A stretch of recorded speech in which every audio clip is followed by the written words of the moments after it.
Just to let you know, Raja, I didn't make that intro. I was going to say that was very well done. I done. didn't do it. I give full credit to Dylan. He did it for me. I'm very appreciative. I'm not that techie. Fair. What's going on, everybody? It's number 10, episode number 10 of Flamescast. It's Kyle along with not Neil as our guest today. We have a special guest with us today. It's Raja from our Into the Flames podcast, another Calgary Flames show. Joining us, also a part of THPN as well. How's it going? It's going good. Yeah. Thanks for inviting me on. This is dope. Listen, anytime at all, literally anytime this year you want to jump on, we got you. Neil's been busy this week, so it's honestly, it's all good. I get it. We all have busy lives, and I'm just trying to get through it too, to be honest. But man, after Tuesday, I think we were talking about it before we jumped on. Just didn't expect it to happen, and then all of a sudden, everything happened all in the span of like 20 minutes. Right? It was crazy, but I'm excited to get into it, and I say without further ado, we fire away. What do you think? Yeah, let's do it.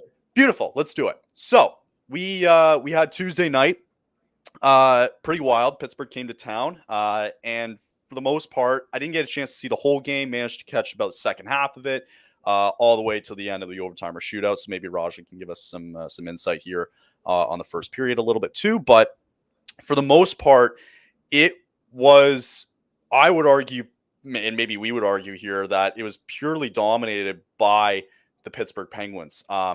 So I allude to this again, especially the past, probably even since the start of the season. Every team has been able to have more shots on goal compared to the Flames. And it's showing here again as Pittsburgh just ended up dominating in shots on goal. They were dominating the face-off draw thanks to Crosby. The power play, they were just one up better, 1 for 4 compared to Calgary, who was 0-4. Everything that you see here in the stats would lead you to believe that this Penguins team would have found a way to win, but alas, that wasn't the case. Calgary ended up coming away with a 4-3 win in the shootout, tying it late with Nazem Kadri. Going to overtime, nothing crazy happened, and then 6 rounds in, it was Costco's very own Justin Kirkland who managed to get the game winner, with Malkin not being able to keep the shootout going, as the Calgary Flames are now 5-0-1 heading into tonight's game. We're going to get into that. We're going to get into this game as well. I want Raja to have the floor first. There's a lot of things to take away from this. We talked about it before we jumped on. We'll kind of get into it with Kadri tying it up, the Kirkland story, the third period, my thoughts on it a little bit. What's the first thing for you that came to mind after this game was kind of said and done that kind of told you about this team and their performance on Tuesday night? To me, just watching them, I guess like we talked about this earlier, but to me, that was the second 2014-15 style game out of 6 this year. And I think that's unbelievable when you think about it. It's quite the show of resiliency. To me, they look like a cohesive group that are playing for one another. They care about each other, and they're just going out and they don't have outside distractions. And I mean, Blake Coleman alluded to that yesterday as well. I actually have the quote here in front of me. He said, "It's a really good locker room. It's one of the best I've ever had in my career as far as guys that have been brought in and want to win and want to pay the price. There's no agendas this year. It's just hockey. Let's play together and let's be tough to play against." And hearing that from a guy like Blake Coleman, who was on a team that went back to back, that's really, I mean, that tells promising. You Mm-hmm. Yeah, absolutely. Yeah, no, it's promising to hear. Like, I think they're just more or less just enjoying the ride, right? And I think that's what Huska's trying to change a little bit within this locker room, is that we're going to be hard. We're going to compete every night. We're not always going to get the result. We're not always going to have the best nights, But I think a part of that was just missing from this team where, whether this was on Sutter or not from years ago, but you're really starting to see it with this team that they're just a little bit more enjoying the game and being in the moment and not getting worried about, okay, we're down 3-2, we're down 2-1, whatever it may be. And they're just enjoying the moment. And I think that's the important thing. And you alluded to it perfectly. I think with Blake Coleman, I mean, they're just enjoying each other's company. They're enjoying each other's time. And I love it, to be honest. I think that's what you have to do. You have to set a culture. And I think that's what they're kind of establishing. Yeah, absolutely. I mean, this is the first unproblematic season in 3 years. Yeah, So. that's right. So kind of wanted to dive in a little bit too, just kind of early on here. So Anderson opens up the scoring a little bit, assisted by Justin Kirkland and Ryan Lombard, believe it or not. If you guys haven't checked out Into the Flames, he does, Raj and them do a great interview with Ryan Lombard they had on this summer. So if you get a chance, go check it out. And then the usual suspects started to kick in a little bit for Pittsburgh, taking the lead. They started to just really take over the game here. Crosby was just sensational on the face-off draw, I thought, all night. I thought he was just owning it. And especially when they got into overtime on the face-off draw, it's like, okay, well, I kind of see where this is going here. I thought Carlson, too, like he recorded a point as well. He got the assist on the first goal for Pittsburgh. I thought he had a great night for the Penguins. I think everything about this game said Pittsburgh should have won this game, ultimately. Like, that's just how it is, right? But I think for the most part, most of our conversation today is going to be everything that happened in that third period. So go down 2-1, and Weegar goes up, ties it, go 2-2. Okay, you got about I think he tied it with, what did it say there? 13 minutes left in the game or so, or sorry, 7:46. Yeah. So they had about 13 minutes left in the game. And then it's like, okay, well, now we can feed off of this a little bit. And from that point, I mentioned to you before we jumped on, from that point until the Penguins tied it, that 5-on-5 was the worst 5-on-5 play I've seen from the Flames this season. It was awful. They were on their heels. They couldn't find a way to get it out of the zone. There was one play I remember in particular where Klapka, who was inches from getting it out of the blue line, from getting it back into the neutral zone and getting a change, decided that he needed to make a pass either to Lomberg or, I don't know, he meant to pass it backwards or whatever, but it's like there was no sense of urgency to get it out in critical moments where you needed a change. And it killed them by the end of it because Achari here got credited with it to go up 3-2. So I don't know what your thoughts were, but I just thought that whole 5-on-5 for that duration of those 5 to 7 minutes was just awful. Yeah, I mean, Huska also shortened the bench in the third too. With Pospisil, right? Yeah, it was Pospisil, right. And it was, I believe, also Coronado. Coronado finished the game with 3 minutes, I think 3 minutes more ice time of a TOI than Pospisil, but I think that's just because he got that bump from playing in the first two periods. I don't think I remember seeing much of Klapka or Lomberg or the fourth line at all. I just wanted to quickly add with Pospisil, he got benched, Huska mentioned, because he had 2 offensive penalties in the game in the second period, why he got benched, but continue. Mm-hmm.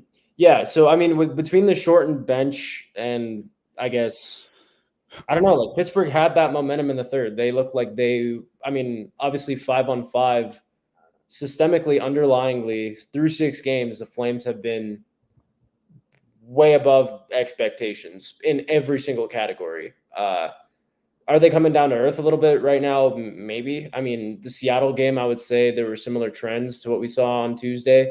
But I think the bench being shortened was definitely a big kind of precursor to saying like, okay, these guys aren't rolling right now at even strength and something's got to change up. So, I mean, I know that talking to a few fans, not a lot of people were too impressed with Huska's decision to bench Pospisil, specifically because Pospisil brings that speed element that we lack and he drives play forward. But, hearing Huska talk about it, it makes a lot of sense. Obviously, you want to send that message. You're not going to take 2 offensive zone penalties. Um, but yeah, I think the resiliency in the group later, just before the tying goal, I kind of had the sense that maybe there's a chance they tie it. They in the final 3 minutes, it felt like it was all Flames, and you're like, okay, momentum is a funny thing; it can shift at pretty much any point. So, yeah, that's kind of my takeaway out of it. Yeah, Yeah, they were missing it for sure from Posse, but again, like it made more sense when when Huska talked about it afterwards after the game. You go, okay, well, you commit those penalties, you commit those mistakes, you have to pay the piper, right? Like, and it's nothing against Postel. It's just like a reminder that hey, like we're a disciplined team. We're not going to take those dumb penalties, especially in the offensive zone. It's maybe another thing when you're defending the play and you do something to try and you know take it out of their hands a little bit and there's just a falter, like that's different rather than being on the attack and taking those penalties. So I thought, it made a lot of sense for him and for Huska when he explained it afterwards. But you're right, like the momentum then all of a sudden shifts after that 5-on-5. And I didn't think watching it the last 3 minutes, I'm thinking, okay, they might get a good chance here. But a lot of the times from the games I've seen so far this year is that the quality lately of shots on goal just hasn't been there. Or maybe not quality, I should say the quantity, right? Where you're not really finding guys like, as Dylan here in the comments mentions, Alex Alex, Jesus, Andrei Kuzmenko. You can see it's been a long week. um, like I'm expecting, like I kind of expected more to see out of him with late in the game. Like, you're giving him the chance to be on the power play, but also like you have to find some sense of a goal scorer here. And yet again, it's coming from Kadri, who is redeeming himself from what we saw on Saturday.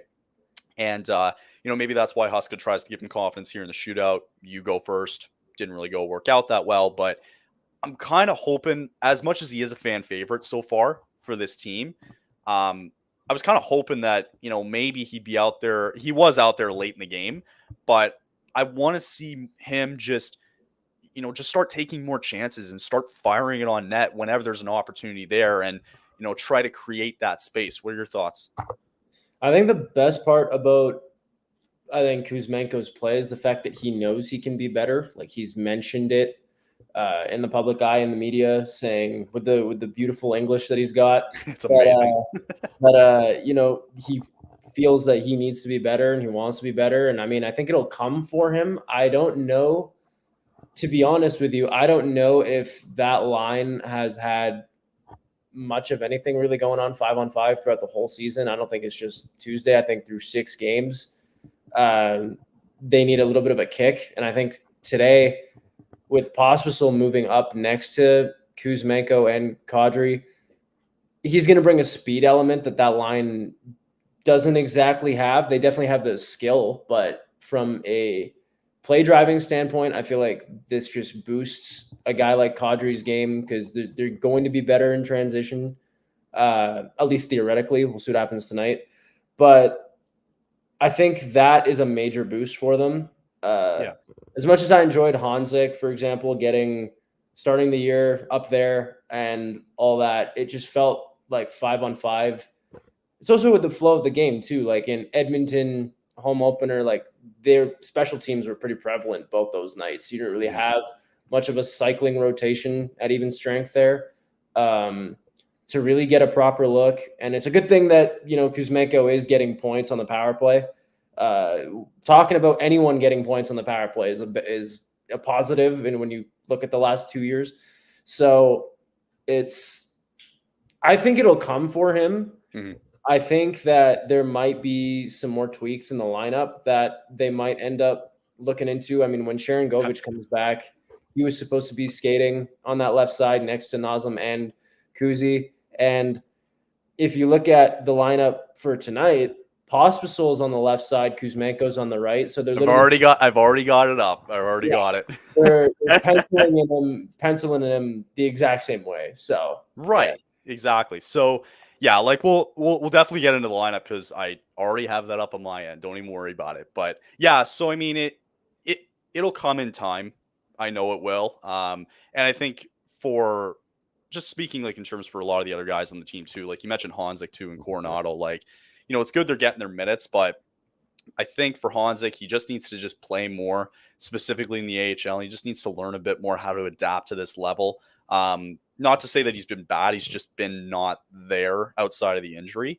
But also, too, like, it's still nice to remind everybody that the first 3 games of the season, this team had 16 goals in total, right? So the scoring definitely has been there, right? And also, too, like, you start to realize, like, as the season goes on, good teams still find a way to either win or get a point on a night that they flat out don't deserve it and they flat out aren't good. And for me, that was Calgary on Tuesday and, to be frank, on Saturday, and they pulled away with 3 points. So, maybe that's something I think for me that stands out a bit more about this game is that it's a fun hockey team that is resilient. Huska mentioned that they keep finding ways and they don't tend to give up late and they don't get down being down 1 whenever it is.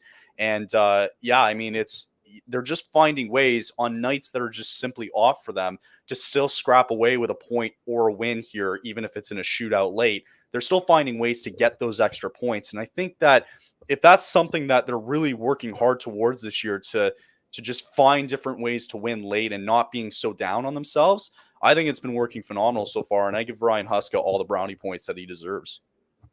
Yeah, I mean, even that Chase series, watching episode 4 and just listening to Huska, how he's talking to the group behind the scenes, like, damn, I didn't think the culture that we were building here was, like, I knew it was good. I'm a fan of the leadership group, but to see it behind the scenes, seeing Lomberg the way he is, it's like that team, that there's not a single bad vibe in that locker room, and they all have one goal, and that's to be hard to play against, and that's how you have success.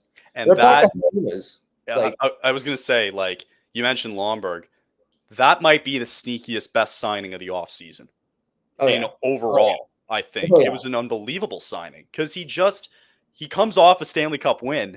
And it's like for him, he gets to come back to a team that he just wants to be a part of. And he uplifts this organization a little bit in terms of just bringing that carefree vibe and just like enjoying life. I mean, it makes life easier when you win a cup a few months ago. So I get it. But it's nice to see that, right? And I think a lot of their guys there are just feeding off of that and just enjoying the moment. And I think for Coleman to say that too, like you brought up that quote earlier, which is great. It's just a really nice feeling to have. And I think it's just gonna be something to see, especially when there's gonna be nights going forward. We know it's coming, that there's gonna be nights where you're gonna lose bad games, but I don't think they're gonna let that affect them much, right? Yeah. Because I think they know, right? Okay, well, we come into some bad games here. We're gonna have some bad nights. It's not the end of the world, right? Yeah. So yeah, it's so far so good. But yeah, that game Tuesday night, man, was just, I don't think any of us really expected that. Unlike none of us expected this kind of start so far this year. Before we go to sponsor break here, I just like, now that I'm talking about that, you see this team now in the standings, tied for second overall at 5-0-1. We're about 5% of the way through the season, but it's got to be the most shocking start in the league out of all the teams this year. And I think we're surprised ourselves. We mentioned it too going forward. We're going to see games like tonight and the Jets coming up and the Golden Knights and the Oilers again. Big games coming up in these next 5 or 6. That's going to be the telltale sign of what this team can truly be like, right? Already beating Edmonton and Vancouver earlier on this season, 1 or 2 games in. But what do you make and what are your expectations, do you think, for this team for these next big games coming up against some bigger opponents and potential playoffs / Stanley Cup contenders? I think play Dustin Wolf as much as possible. Just throw him in. And it's not even that like Vladar's been bad. Obviously, I actually do like the fact that they're rotating them in and out. I think. Me too. There's a stat that I've got here. I'm just going to pull it up real quick. Yeah, it's all good. There's a stat. Yeah, Matchsticks and Gasoline on X. They kind of tweeted organizational goaltending so far within the Flames organization. Dustin Wolf's 3-0 with a 9.36 save percentage. Dan Vladar is a 2-0-1. Now, his save percentage comes across as 880, but if you want to count let's count from the start of the second period in Vancouver. Okay. He's running a 9.31. Right. Yeah, that first period feels like a wash. That is a wash. Yeah. It happened. I almost feel bad that it has to even be said because Sure. that's how it's stated. But which was I would argue 2 of the goals that night weren't even his fault. Oh yeah, no. I think that was a mess first period that they more than made up for by now. Right. So absolutely. Yeah, and just I think you give Jordan Sigalet a lot of credit. I think they're playing very well structured hockey, which is interesting from the sense that when you looked at this team, you were like, okay, the only way they're going to win games is if they do execute a structure that I guess pertains to their own identity as a group. You didn't really see that last year under Huska. You actually saw worse results on ice underlyingly from one year to next with Daryl being gone. And I don't know, it's just right now it's almost like keep just doing what you're doing because I feel like right now it's a little too early to get a read. I think you have guys like Kevin Ball and Rasmus Anderson that they're a sneaky good duo together. I think Kevin Ball has been excellent defensively, minus I guess that one play to make it 3-2 against the Penguins. For sure. But I think they're great complements for each other. I think the goaltending is firing on all cylinders. We mentioned Lomberg. When Lomberg, Kirkland, and Coronado are together, underlyingly, when you're looking at expected goals for, that's the best line the Flames have 5-on-5. Totally. So you're looking at little things like that where you're like, okay, like if Kuzmenko and Kadri can get going at even strength, and I don't know, let's say Kirkland is a good ad next to Huberdeau and Matha tonight. Who knows? I think we'll get into the lineup a little bit. Totally. Yeah. But I think you have guys that they are performing in clutch moments that you can get more from 5-on-5. And you have guys that are consistently performing since the start of the year, like the goaltending tandem. And I think just keep rolling with it. And hopefully PP2 gets better. You hope so. Yeah. I hope so. I totally agree. I think it's a long way to go, but he's just going to Huska's going to keep juggling this line a bit more. And then you mentioned Wolf too beforehand, like, you want to play him as much as possible. I think like his potential to be that 1 instead of that 1A is there.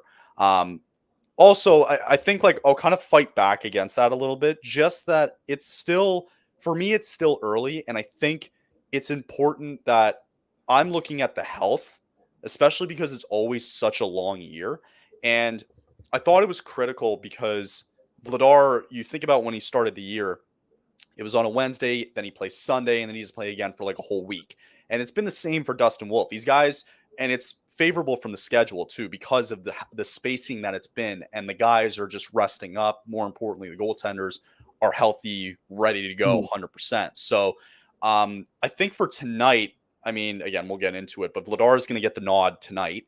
So I don't mind this back and forth. I like it because it gives them time, a night off. Let's rest. Let's, go from there and whatever. Like a goalie might have an off night. And I don't think that's going to really bug them too much going forward, into November and December, right? They might just keep this going. And I'm personally a fan of it. Just keep them healthy for as long as possible. Yeah, I'm a fan of the rotation. Kind of putting that little anecdote in there was meant to be like more of a meme rather than like, ooh, I want Wolf to play 60 games the way that they used Markstrom, right? Right. I'm a fan of the split so far, that like rotating in and out, because they've both been providing results. Like Vladar's at a 9.31 and Wolf's at a 9.36. I don't know how you can ask for any more. This is very much a surprise. I hope ESPN's taking notes and they redo their rankings, because holy. I don't think they're taking notes. They don't care. I don't think they give a They don't care. They don't care at all. I don't even think they know where Calgary is. Yeah, I care, so I want them to change I know. We care, god damn it. Ugh. All right, I'll just roll through these ads and then we'll jump into tonight's game, and then I got the lineups ready to go. Sound good? Cool. Sound good. Perfect. Quest for the Stanley Cup starts now as the puck's dropping on the 2024-25 season. Get in on all the action at DraftKings Sportsbook, an official sports betting partner of the NHL. It's super easy for first-timers to get started. You can try betting on something simple like picking a team to win. Go to DraftKings Sportsbook app, select your team, and place your first bet. If you are new to DraftKings, make sure to listen up, and new customers can bet $5 to get $200 in bonus bets instantly. Download the DraftKings Sports app now and use code THPN. Again, that's code THPN for new customers to get $200 in bonus bets when you bet just $5. It's only on DraftKings. The crown is yours.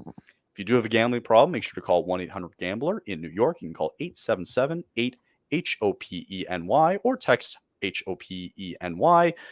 And as well in Connecticut, help is available for problem gambling. Call 888-789-7777 or visit ccpg.org.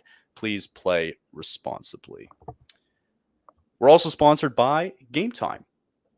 I'm excited to go back in February. Mentioned it to Raja. Can't wait till it's minus 25 or something stupid like that in Calgary. But again, I'm excited to go back, and I have the advantage of being able to pick my seats and looking at the panoramic view all on Game Time, get the exact seats that I want at the price that I'm looking for as well too.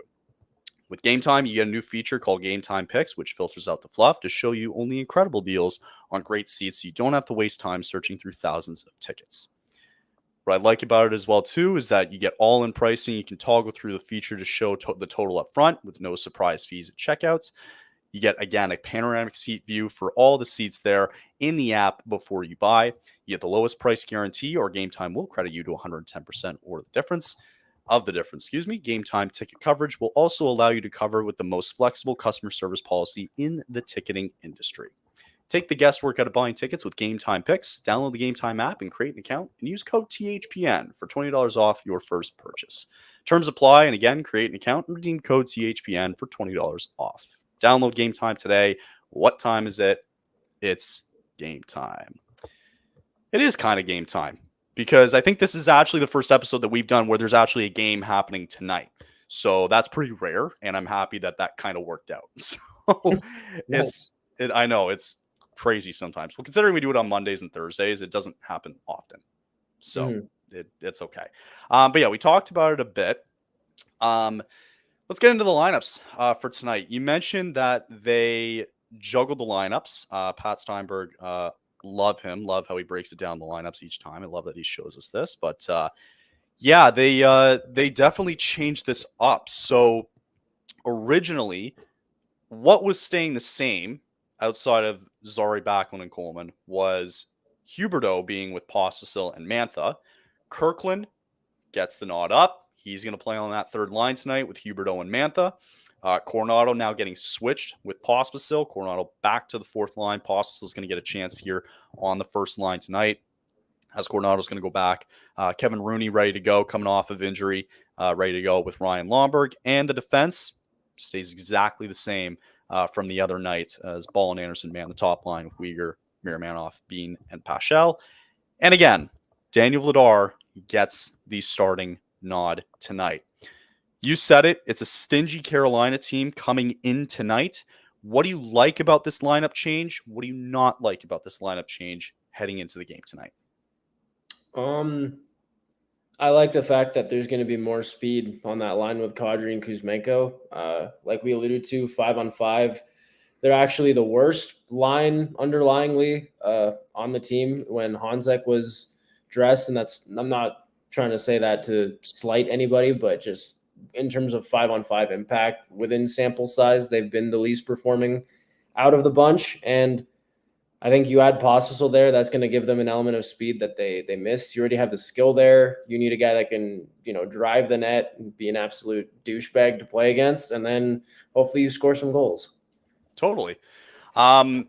Yeah, I just realized I might have to cut this episode short soon. I didn't realize I have to pick people up from work today. So we'll still keep going for a little bit. I still have a little bit of time, but yeah, I kind of like Pospisil on the first line, to be honest.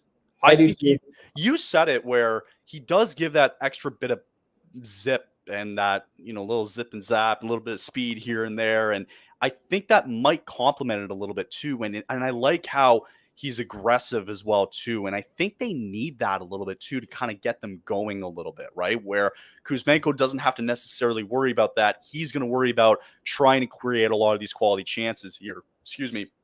With Kadri manning the face-off zone and trying to up his percentage a little bit. I thought Crosby just owned him the entire night on Tuesday for the most part. But again, he had redemption. He had a great goal to tie it up. So I like that Pospisil there.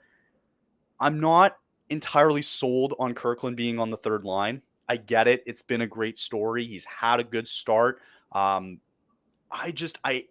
think it's tough because they like Huberdeau with Mantha, but don't forget, Craig Conroy was also calling teams potentially about finding a top 9, top 6 center to potentially play with. And from the reports, from what I read, whether they're true or not, that's a different story. It sounded like they had eyes on Peyton Krebs down in Buffalo if their season continues to spiral out of control and the Flames go the other way.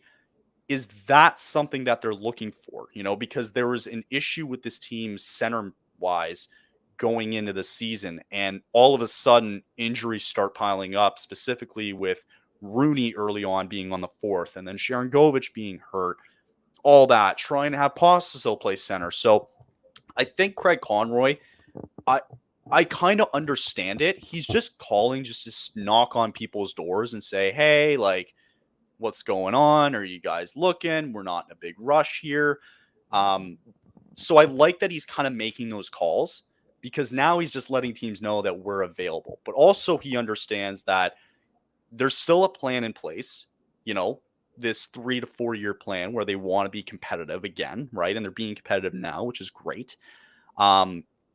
But it's nice that if they're able to add this addition, they can feel a little bit more complete, where they have guys exactly where they want, and now they get to implement the system and start getting some reps and some games in. What do you think? Yeah, I think losing Cole Schwint on waivers kind of screwed with their heads a little bit. A little bit, yeah. That's a guy that they felt that, if injuries arose, that's a guy they could call up to play fourth line. As far as I know, Vegas hasn't waived him yet. So he's with the Golden Knights right now. So right. it is what it is. And you lose a guy like that. Obviously, I'm not saying he's a future core piece or anything like that, but it's an extra body that you've got that can play center, who's a young guy.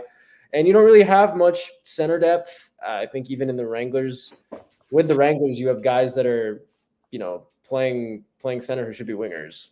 Right. And it is what it is. I think if it depends on the cost, really. I mean, Peyton Krebs, I think I agree with you on that one too. I think that is a guy that they're looking at. McLeod kind of pushed him down the lineup. He's unhappy. He gets into that fight with Darlene in practice. Yep. He's also a Calgary boy. So that's another element to it. Former first rounder in 2019. That's a guy that if he doesn't cost an arm and a leg, by all means, acquire him. If you're out here trying to spend a first-round pick to acquire him, I'm going to say no. Drop the call. Yeah.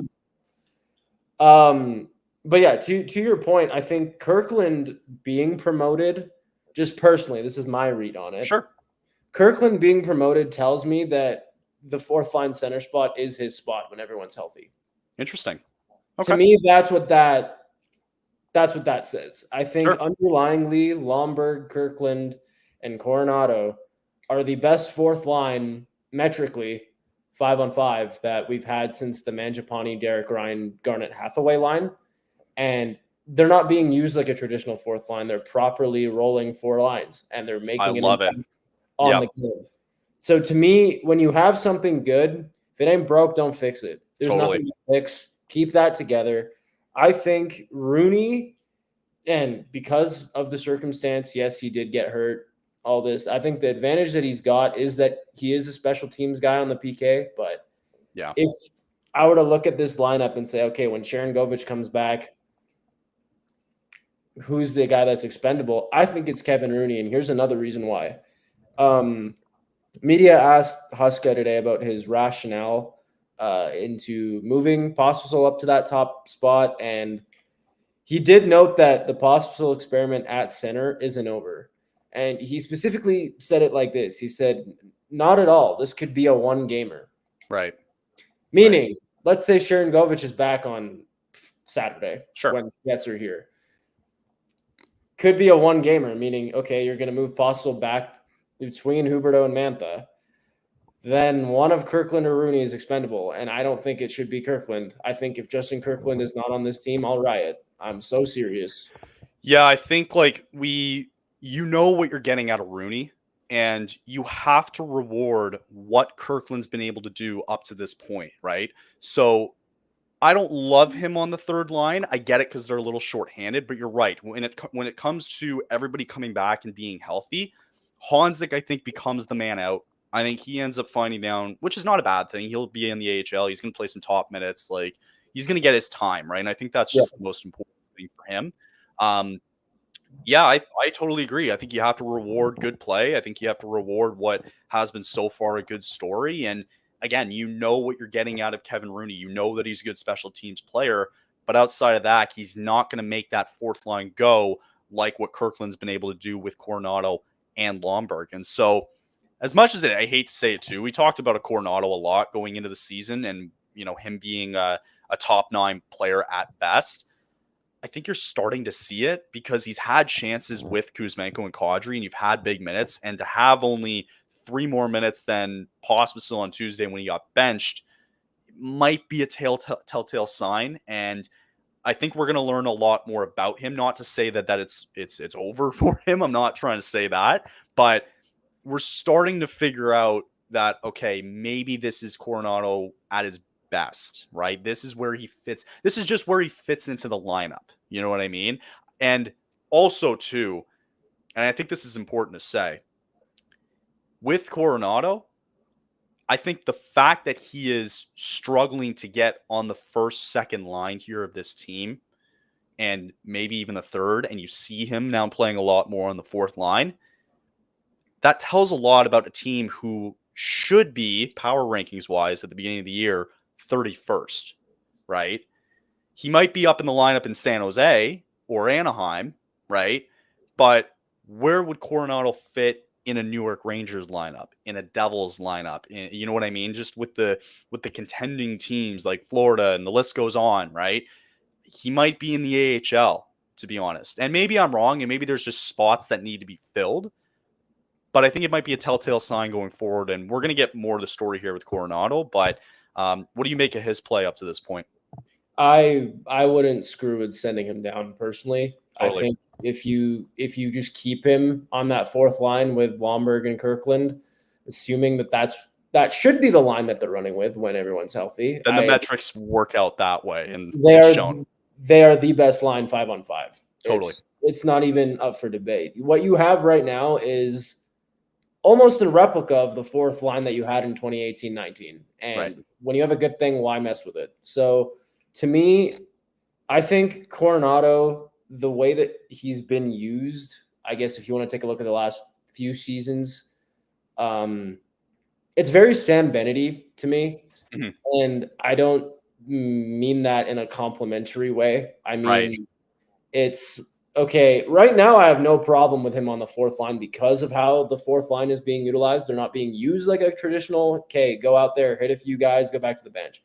We're not playing that style with them, which is why I'm not against it. And as long as he's on this team, I think that's a good thing. I mean, Mangiapane was on the fourth line for 50-plus games in 18-19. That's how he made a name for himself. You can make a name for yourself on the fourth line and work your way up as you go.